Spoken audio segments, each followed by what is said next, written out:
Welcome back once again to Spirituality with a Spin. I am Ryan Keys, your host.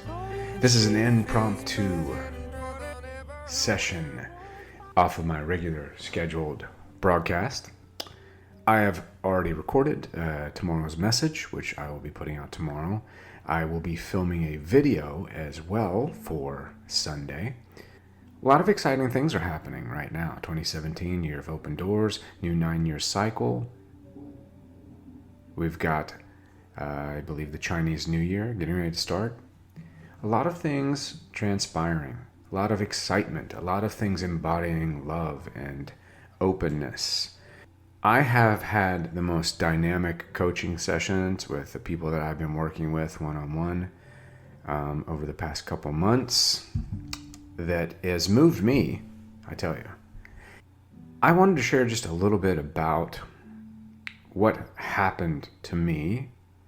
Some of you have asked, as I had talked about, my 365-day challenge that I issued for myself starting on my birthday, and the fear of my father and all of those things, repeating a mistake. I think that due to also the fact that I've investigated this a lot, and I would say 80% of the people that I have worked with or that I've talked to, which is, up into the triple digits for sure, whether it comes to twin flame, soulmate, divine purpose, love, change in their life, whatever it might be, being unhappy where they're at, there's one thing that, and I include myself in this, that we all have in common. We all have some type of post-traumatic stress disorder. We are solo entities going through a supercharged world, living a dynamic life, for good or bad. Depends on how we choose to tie our shoes, right? Through the course of this, seeing that many of these people have been engulfed in past traumas, so they've been empowering an old paradigm with current energy, current emotional energy, and that energetic connection. And then that's why we repeat the patterns of the past, and then we get locked down and we get stuck here. As I was saying in my other show, we get a spiritual codependency and a physical codependency, and many of these things are just displaced due to some things that we have a identification problem with as we were younger. How we view ourselves.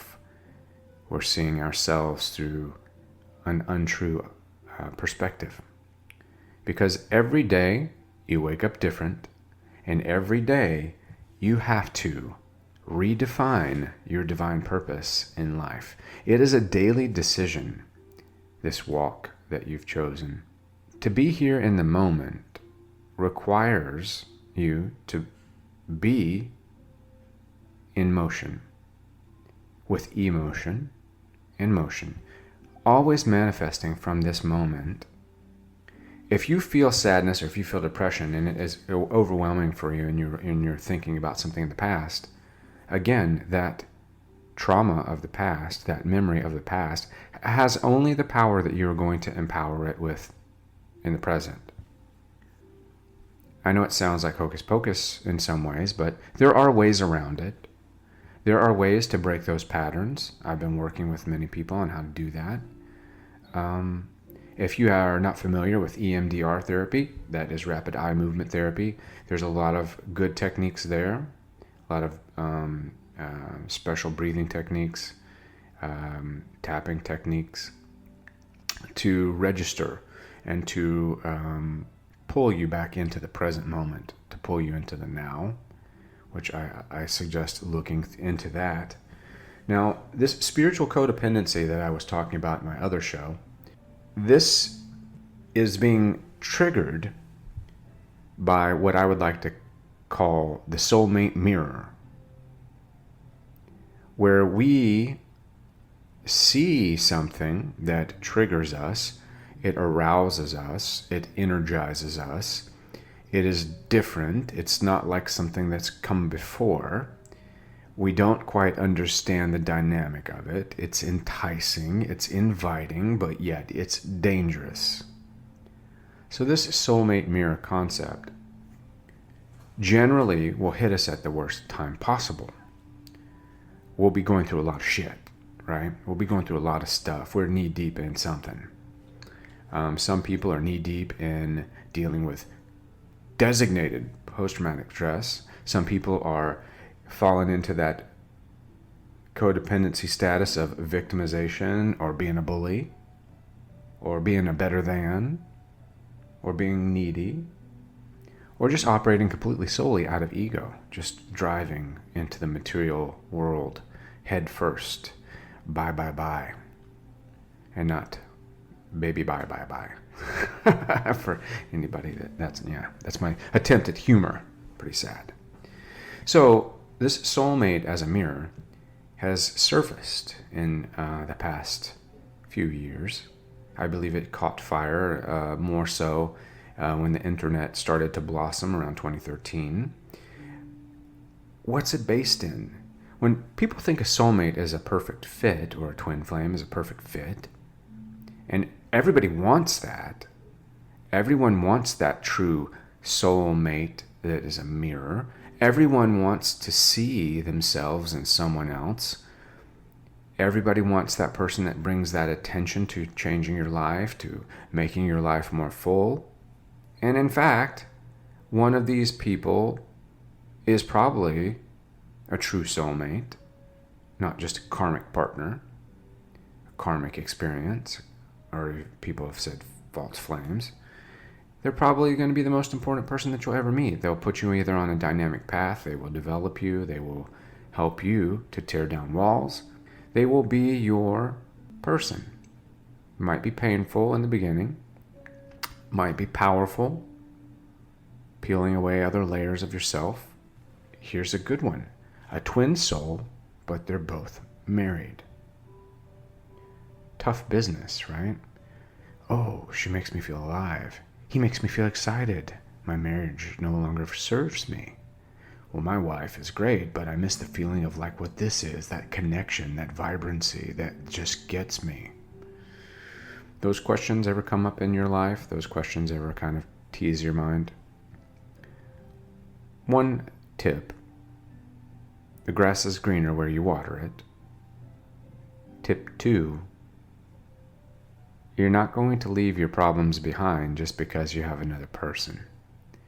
As I've been seeing and researching and finding out through over 20 years of doing date coaching and intuitive coaching, people have problems. Those problems generally go along with them. It's like a packed bag. They're carry-on. So as you encounter this other person, you're seeing the best side of them, you're seeing the wonderful side of them, you're seeing the side that placates to your own passion. And you're already in a situation that is creating chaos, creating discomfort, creating a disillusionment, feeding you into this fury to go forward with someone else.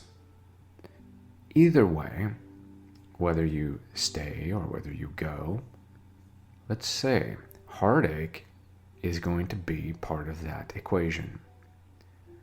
Someone is going to be disappointed. Someone is going to be hurt. Someone is going to be left behind. Is it right or wrong? I'm not here to tell you that. I can't say what is right or wrong for you. I would say that feeling a deep, soul-centered, soul-centric love is a very dynamic feeling. Given the right parameters, that dynamic feeling can turn you into a dynamic duo to do a lot of good.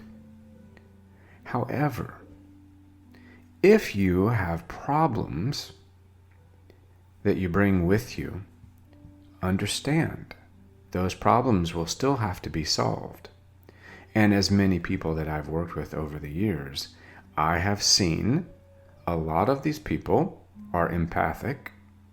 They're very sensitive. They're very sensitive in nature. They are light workers themselves, whether they know it or not. They're very in tune and in touch with their surroundings. Sometimes a little bit emotionally out of control with their emotional intelligence, a little bit hypersensitive, and hyper soul, I like to say, because anyone that crosses their path, they can feel, and it just really impacts them. They have developed a condition very synonymous to the symptoms of post-traumatic stress disorder from an early onset due to that empathic potential that they exhibited as a young adult or child, I believe. Unfortunately, when you live in a world of wolves and you are an empathic youth, you are very much a target. Because the dark, the wolves that wander the world, can sense and smell that vulnerability. They can sense that life blood, that giving energy, that healing energy. And they will seek you out and prey on you and victimize. Now, if those issues don't get handled as you move forward in life, they will compile event after event, making a house built on frustration, a house built on anxiety. The Buddhists say, if you meet somebody and your heart pounds, your hands shake, and your knees go weak, that's not the one. The Buddhists say, when you meet your soulmate, you'll feel calm, you won't feel anxiety, and you won't feel agitation. Fair enough. In reality, the Buddhists don't have a whole lot to say about soulmates. But that concept does have a little bit of truth, a nugget of truth in it. The way that you can transition into this mirrored relationship where someone is coming to you and they feel the connection. Number one, you need to handle your damn business, right? Be a creature of impeccable word. Be a creature of responsibility. Own that, what you've done. Understand what I mean. I can only love the person that you show me. If you show me yourself in a certain light, and I fall in love with that person, connected, energized, feeling this vibrancy, however, in the layers that are covering your truth,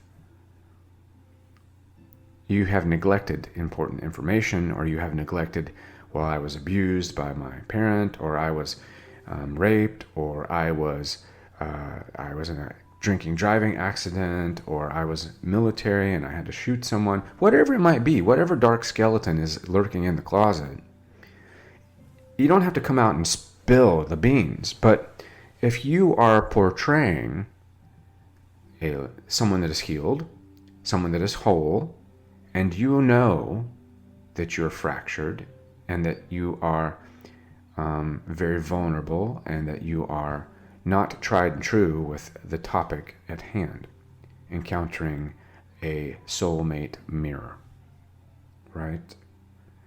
So if you're not ready to look in a mirror and you're not ready to look at yourself, if you look in the mirror in the bathroom, the actual literal mirror, and you have issues being truthful to that person, do you not think you're going to have many issues being truthful to someone that is looking at you dead center, eye to eye, soul to soul? And if you answer yes, there's some work that needs to be done. There's some internal house cleaning. The phrase clean and clear comes to mind, as I've said before. Clean and clear. You clean the glass so it's clear, so you can see everything. You need to clean up your habits, clean up what's going on, so you can see everything. Ryan, how do I clean up? I don't even know what my problem is. Well, let's work from the outside to the in. That's the easiest. Like a mechanic, we'll isolate the problem by deduction and deductive reasoning. First, we'll come from an outside perspective of, is there anything you're addicted to? Is there anything that is devouring your intention and your divine purpose that you aren't in control of? Whether it's alcohol or marijuana or pills or punishment. Perhaps you're addicted to being a victim. Perhaps you're addicted to being abrasive, or perhaps you have issues with anxiety. You need to work on those. Why do you think someone might run in a relationship? And I'm not reflecting back to the twin flame vein of thinking. I'm saying in a relationship that is hardcore based, that is structural and set up from all perspectives, healthy, whole, coming forward, interesting, snaps you into a little bit of a attraction. Why would someone run from something that they feel comfortable with? Why would somebody run from something that doesn't add to their anxiety? Why would someone run from something that does not add to their agitation? Why would someone run from something that is calming and loving to them? Why would someone not want to be with a person that identifies love with them? Well, there's a couple reasons why. The first reason that I could think of is that the person receiving this calm energy, this loving energy, feels undeserving of that. They feel as if they do not deserve those emotions. They don't deserve that emotional investment because they're not being true to themselves. They see themselves in an early state in their mind's eye when they became a victim or when they encountered something that they allowed to define them even to date.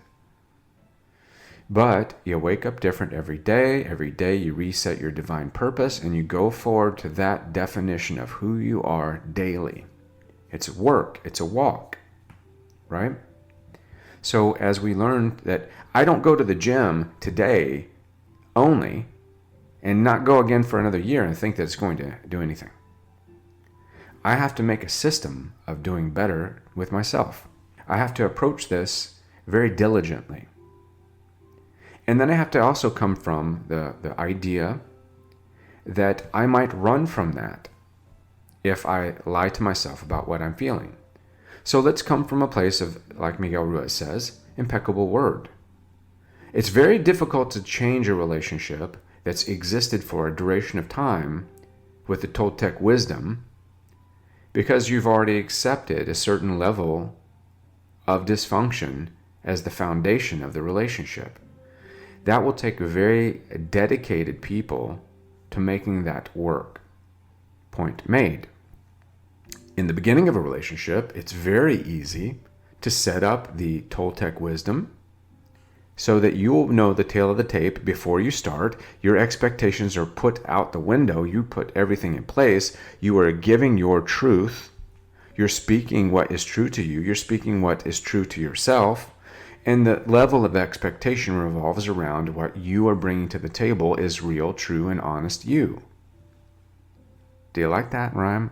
Real, true, and honest you. Can you say it with me? Real, true, and honest you. Giving you some future deeper insight into some deeper issues which could be clouding the pool, polluting the waters that you're trying to drink out of, trying to sustain yourself with this life-giving water, and that life-giving water may not be giving you life. Let's look ahead and see. Let's go back to the concept of I'm married, they're married, what do we do? Well, that's when you have to come to a rationalized state. I do have some dysfunction probably, which is preventing the marriage I'm in from not working because I'm probably not making it an effort and a priority to work it out. And if you have, I understand. And again, I say, at any point when abuse in any fashion enters the picture, soul contract, cut, done, moving on, moving out, getting a new life. Don't deal with anything that's abusive, on male or female. So we're married, they're married, we have a life, I have kids, they have kids. What do? We've never had this connection before. I've got news. You've got responsibilities. You have presented a self to someone else that they believe that's who you are. It is not their fault that you have not been impeccable with your word from the beginning about you and what you do. So you have to come being your best self, operating from a place of love and understanding, not hurting someone, and owning up to your responsibilities. If you can evacuate that situation with finesse, with grace,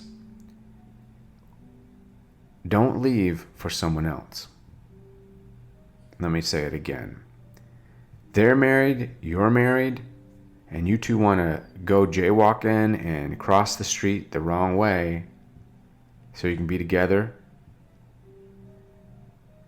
Don't leave something for something else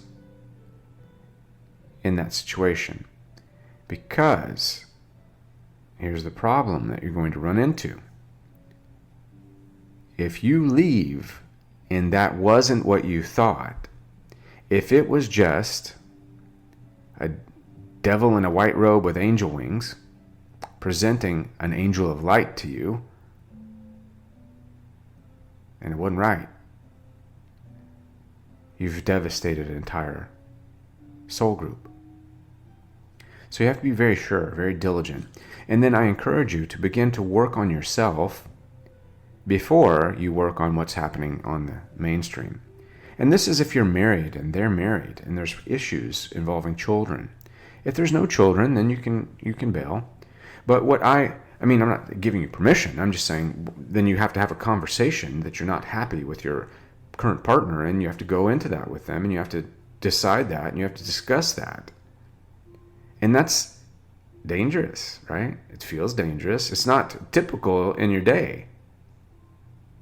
It's going to require a certain level of being truthful with yourself.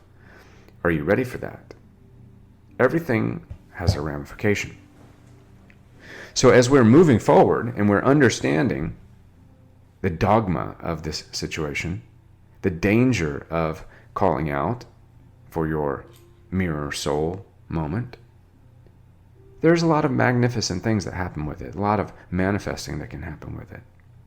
But keep in mind, not all soulmates, not all mirror mates are going to be romantic.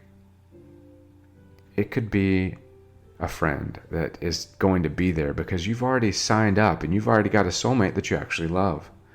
Now, it might not be that spark of something, but what if it is, like the Buddhists say, someone that promotes calm in you, someone that doesn't cause you to have anxiety, someone that is good for you, that takes care of you, that supports you, that gives you the platform to change the world. You have to make a decision. Everything is about a decision. That's why I say every day you wake up with your divine purpose, making every day a daily decision, doing it daily. Right? And I'm not playing hardball. I'm not trying to rain on parades, but this is information that I felt was pertinent to share with all of you, because I'm sure these are hardcore questions that many of you have. We all like to lollygag and dance around and not address these dark issues of this concept. We like to look at wow, my God, it's like roller coasters and unicorns were flying when we were talking, and then when we had sex, oh my God, it was like nothing I'd ever seen. Then I went home to my wife. Wow. Okay. I understand. But people, if we're talking divine purpose, if we're talking divine relationship, if we're talking that the all-knowing, all-seeing, divine being that created you down to the little cell on the center of your nose, and I almost said center of your nose, created you perfect, created you divine, you better come correct if you want that to work. Don't go doing any danger, dipping nothing if you are already spoken for in something. Don't cross the line, no matter how tempted you get, because that's going to cloud your issues. It's going to make your clean, clear glass even muddier, right? So it's going to double up your work for sure, because then you're going to have a dynamic involved with this other person, this other outside catalyst that is going to rush you through this process that you've got with the person that you just disintegrated, right? It's going to rush you into a moment where your decisions are going to be made out of desperation, and you're not going to be thinking with a clear mind. We want you clean and clear, right? We don't want you building a foundation for something in the future on lies. We don't want you building a future on the foundation of something that's going to be disguised. We don't want you building a future of that foundation on pain. This isn't the gym, right? We want you to come correct. We want you to be able to hold your head high and said you did it the right way. You can meet someone, you can have that connection, you can have a dynamic situation, and you can really actually say, this is that person, and I am sold that they're divine. You better be sold that you, knowing that, better leave everything you have and go to that person. Would you? If you have any inclination that you don't want to because everything you got is comfortable and you don't want to disturb it or whatever that's going on, then you might need to second guess what you actually think you are feeling. Because it might not be, you got a 50-50 coin toss on this one. It may not be that mirrored soul moment. It could be a really hellacious karmic moment, karmic relationship dumped in your lap to test you. Or it could be the residual of a karmic contract that you completed back in your youth that is still punishing you today, which is even making that soul contract with the person you're with deteriorate. Right? So that's all I wanted to talk about in this moment with you all. It's a little heavy, yes it is. It's a little deep, yes it is. But we're teachers, we're students, we're all here learning. And I, being a person that went through post-traumatic stress disorder because I got hit in the face twice with a gun, trying to help someone that I believed was in trouble when I was 21, that created in me a fear, and that fear propelled me to be unavailable for deep commitments. That fear propelled me to be afraid of letting myself go. That fear prevented me from finding places of vulnerability. That fear made me be afraid to embrace myself, my current position back when I was in my 20s. Made me alienate those people dear to me, even probably my mom to some degree. But I am not a person that settles to be second best. I'm not a person that settles to sit in my own stink. So I'm always going to strive and to be my best self. For my man Kiko with his book, I'm always going to survive to strive to thrive. Right? Thrive. Survive to thrive. That's his book. These are powerful topics, and these are topics that I've gotten over 150 questions about in the past week. So I felt as if I just wanted to put some information out there and to let everyone know there's a lot of healing. A lot of you are my wonderful light-working wounded healers like myself, where we've been through many things that put us onto a path of healing others.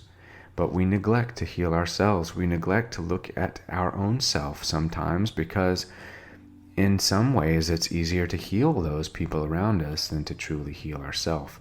So I set out with my 365 days of change on my birthday to practice everything that I preach, and that's what I'm doing right now. That's why I'm bringing this message, because I'm practicing what I preach. I'm giving myself over to you all, offering myself up as a sacrifice. I'm the sacrificial lamb right now, giving you insight into my life, giving you vulnerable places in my being that would not be available to you this time last year. I could help the pants off your ass. I could help you up a hill. I could help you solve any system that you were having a problem with. But I would not apply that to myself, because I did not want to believe that I had any part of me that was broken. I did not want to believe that there was any hindrance inside of myself that would have made me feel any type of victimization. I did not want to believe that I had any into me see issues. But I am here to tell you, first and foremost, my friends, you can teach 1,000 people, and they can teach 1,000 people. But that one person that teaches you may be in pain. Like Robin Williams said, you could be in a room full of people and feel more alone than you've ever felt in your life. So I recognize that due to a traumatic conscious call, a wake-up call, and I made changes. If you're interested in making changes, contact me. We'll get it done. We'll do it. Right? I'll work with you. I will help coach you. It doesn't matter if it's only just one session or many sessions. Whatever you need, whatever you want, whatever you feel led to do. We will see it through, I promise you. If you have worked with me, or you are working with me and you are feeling proud about it, give me a shout out down below. Let people know that we are doing things. We are making a difference. I implore you to see this twin flame, soulmate, mirror mate, karmic twin situation, seeking of divine purpose, divine love, divine partnership as a one hell of a wake-up call to my wounded warriors, my wounded healers. It's a call to become whole. It's a call to clear out your closet, to get yourself on point, so that we can come together as a community, which we are doing now, to lift up our brethren, to lift up those people that we see every day, so that we can make a difference in this world. So for those of you that can't carry a torch, that I will carry that torch in that dark alley, that dark tunnel. I will carry a torch for you, and all of my wounded healers that are healing themselves as we heal other people will also pick up that torch, and we will bring the light, and we will light up that night. That is what we will do. And remember, ain't no crime in being imperfect, but God ain't never made no mistake. I'm the biggest, baddest ass, imperfect, non-mistaked, divine being I ever met. And that's how you have to see yourself. Love the hell out of yourself, my friends. Let's step up to the plate and knock a home run. A hallelujah home run where we know we're going home. We are coming home, and that home is being whole and content, with a place of peace to reside and to find some kind of sustenance to bring to this world. And I'll leave you with a parable again. One tree makes 1,000,000 matches, and one match can burn 1,000,000 trees. Light it up with me. Peace, light, and love. I will see you, beautiful people, on the other side.